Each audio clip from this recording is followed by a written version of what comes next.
Hello students, this is Neeraj Gupta. Video number 10, chapter number 2.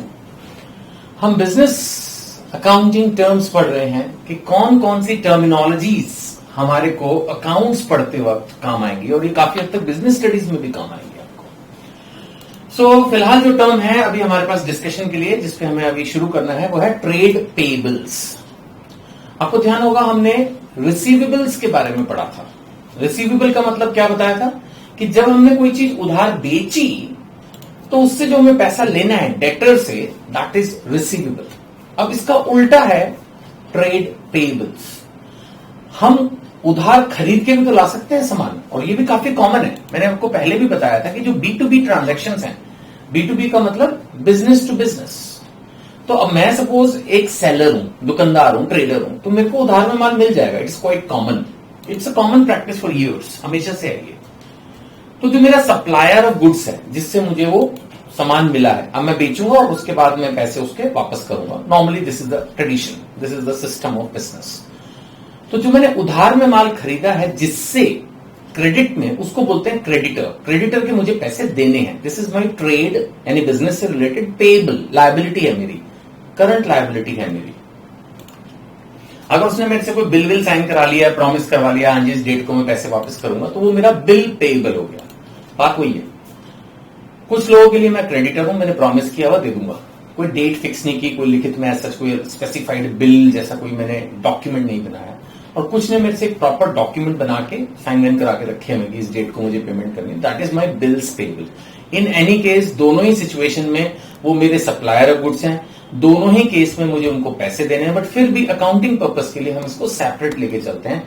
एक situation में जब मैंने कुछ लिख के नहीं दिया, मैं क्रेडिटर हूं, लिख के दे दिया प्रॉपरली एक फॉर्मेट के हिसाब से, एक बिल, एक डॉक्यूमेंट बना लिया हमने, तो मैं बिल्स पेबल की कैटेगरी में चला जाऊंगा। सो ट्रेड पेबल का मतलब it's an amount due towards our suppliers of goods and services. जो हमें रूटीन में गुड्स एंड सर्विसेज दे रहे हैं उनको जो अमाउंट ड्यू है, तो ट्रेड पेबल का मतलब क्रेडिटर्स प्लस बिल्स पेबल, दोनों चीजें आ जाती है। ठीक है। Next is cost.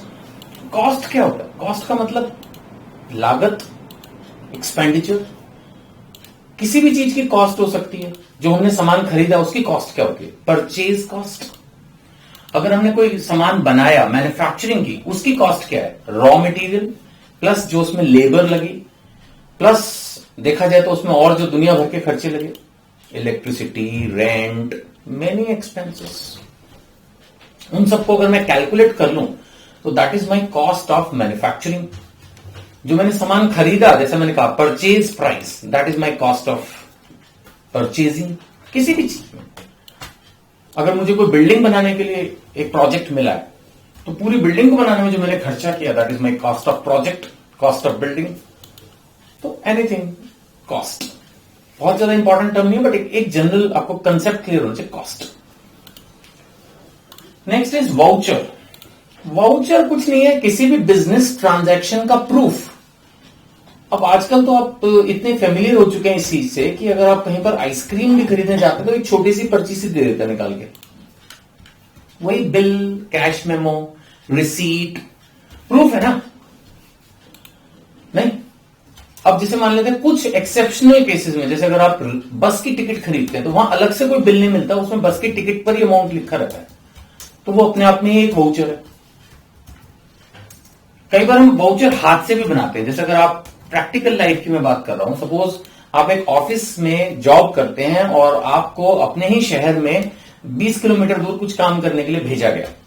अब वहां आप 3 व्हीलर से गए, अगर स्पेशली जैसे अब मैं दिल्ली में पढ़ाता हूं तो दिल्ली में 3 व्हीलर का तो कोई बिल का सिस्टम नहीं है, वो आपसे कैश ले लेगा।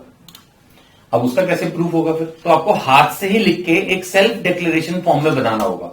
Even that may be accepted as a voucher. तो कहने का मतलब है जब कोई भी फाइनेंशियल ट्रांजैक्शन हो और उसका एक एविडेंस क्रिएट किया जाए, यूजली तो proper receipt, proper bill, proper invoice, कुछ ना कुछ रहता है, तो उसी को ही वाउचर बोलते हैं। तो उस वाउचर से ही आइडेंटिफाई किया जाता है बिजनेस ट्रांजैक्शन को, वहीं से रिकॉर्डिंग प्रोसेस स्टार्ट होता है। अपने फर्स्ट चैप्टर का ध्यान से पढ़ाओ तो उसमें रिकॉर्डिंग ऑफ फाइनेंशियल ट्रांजैक्शन से अकाउंटिंग प्रोसेस स्टार्ट होता है। तो ये वाउचर वहां काम आता है। Next, discount. डिस्काउंट तो आप सबको ही पता है, हर कोई डिस्काउंट छोटे छोटे बच्चों को भी पता है डिस्काउंट क्या होता है। है ना। हर कोई हम सोचते हैं जो चीज खरीद रहे हैं उसमें सेल लगी हो, कुछ डिस्काउंट मिला हो।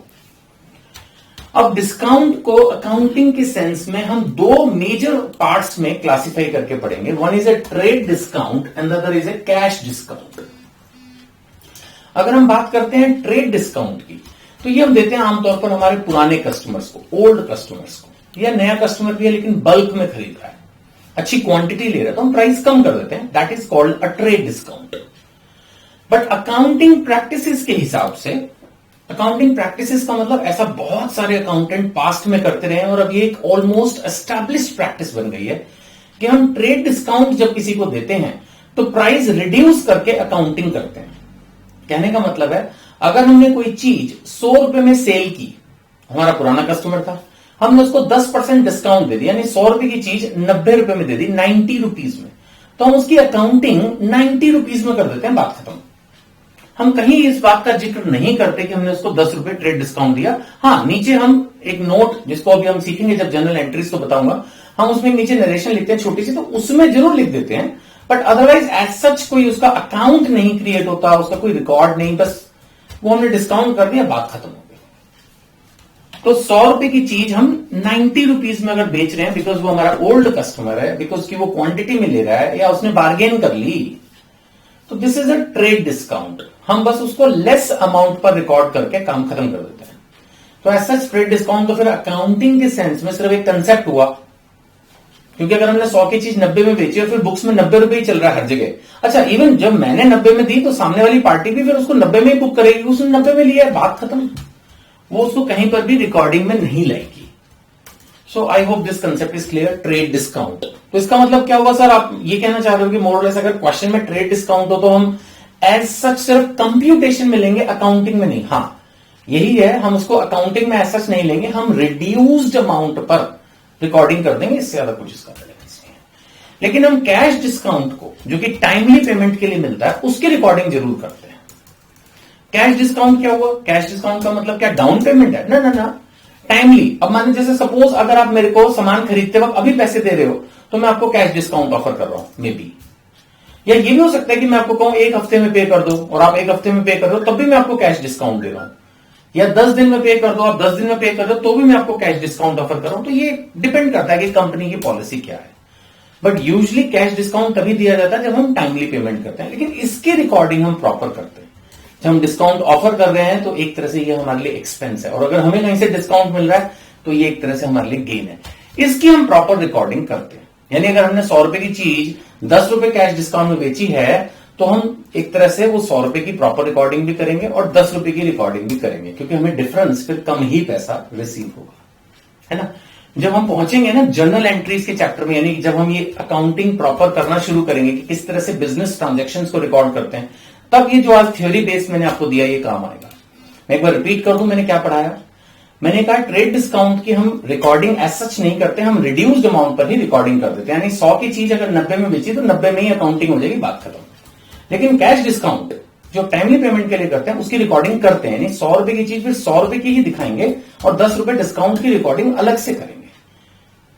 आप बोलोगे सर बात वही पड़ेगी, हाँ पड़ती बात वही है, लेकिन फिर भी अकाउंटिंग प्रैक्टिसेस हैं और ये इसी तरह से किया जाता है। ठीक है जी, तो इस वीडियो में इतना ही। कोई डाउट हो तो आप जरूर कमेंट सेक्शन में लिखिए अपने, और लिस्ट ऑफ लेक्चर्स भी डिस्क्रिप्शन में दी गई है। ठीक है, थैंक यू।